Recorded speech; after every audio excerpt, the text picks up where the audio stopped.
Olá, bom dia, boa tarde, boa noite, boa hora de estudo para você. Meu nome é Thaís, sou estudante do terceiro ano do ensino médio do Colégio Termomecânica e estou aqui hoje para trazer um resumo de história para ajudar na sua preparação para os vestibulares e o Enem. E o tema da aula de hoje é História da Grécia Antiga. Esse é o vídeo de introdução ao tema, onde eu apresentarei os períodos e tópicos que serão tratados de forma mais abrangente em outros vídeos. Muito importante antes de começar é lembrar que quando se fala em Grécia Antiga, não estamos nos referindo a um país ou um reino, mas sim um conjunto de povos que compartilhavam de língua e cultura em comum. Para começar, vamos falar dos principais povos constituintes dessa civilização. Primeiramente, temos os jônios, que chegaram à região aproximadamente em 1950 a.C. Trataremos mais deles logo adiante. Depois deles, temos os aqueus e eólios, que chegaram aproximadamente em 1580 a.C. Por fim, temos os dórios, que chegaram em aproximadamente 1200 a.C. A história da Grécia pode ser dividida em 5 períodos, sendo o primeiro deles o Micênico, que abrange os períodos de 1950 a.C. a 1100 a.C. Também conhecido como período pré-homérico, ele se trata da formação da Grécia, que começa, como já dito anteriormente, com a chegada dos jônios. Eles tinham como capital a ilha de Creta, circulada em vermelho no mapa.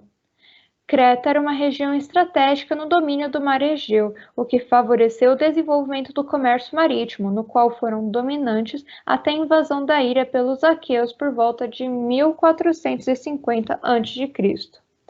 Este evento deu início à civilização creto-micênica.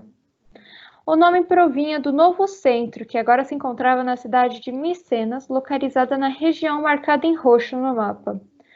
O período teve fim com a invasão dória por volta do século XII a.C. Esse evento deu início ao período homérico. Fugindo da invasão, os outros 3 povos começaram a migrar em direção à Grécia continental, Ásia Menor e as ilhas do Mar Egeu, como vocês podem observar na imagem ao lado.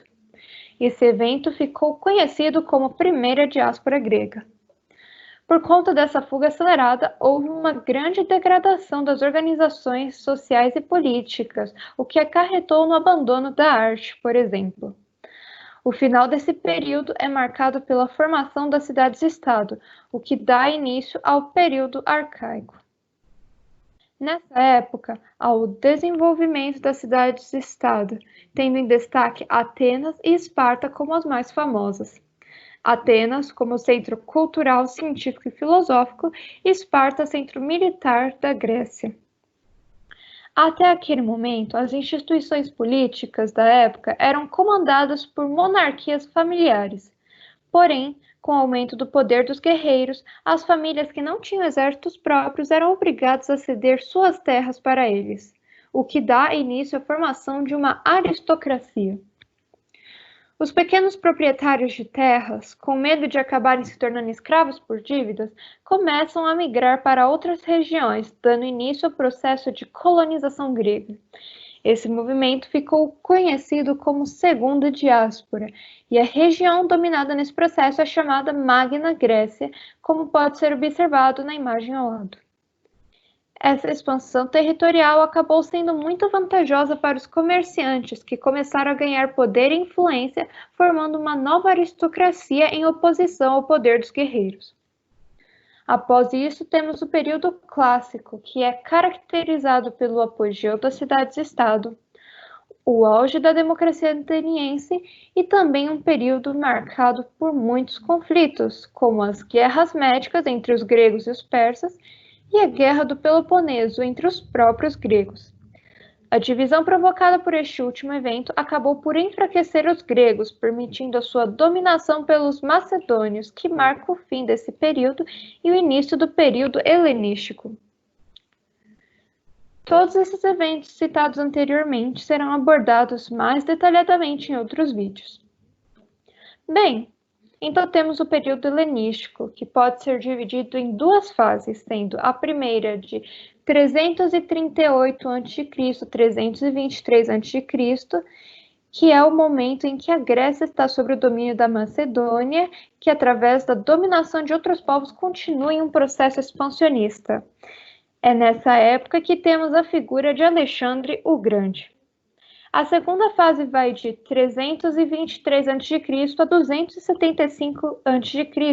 e se trata da desintegração do império construído por Alexandre, que se fragmenta nas 4 monarquias que estão listadas abaixo. Então é isso, gente. Vamos ficar por aqui hoje. Fiquem de olho, em breve serão postados mais vídeos sobre o assunto. Obrigada por sua atenção e até a próxima.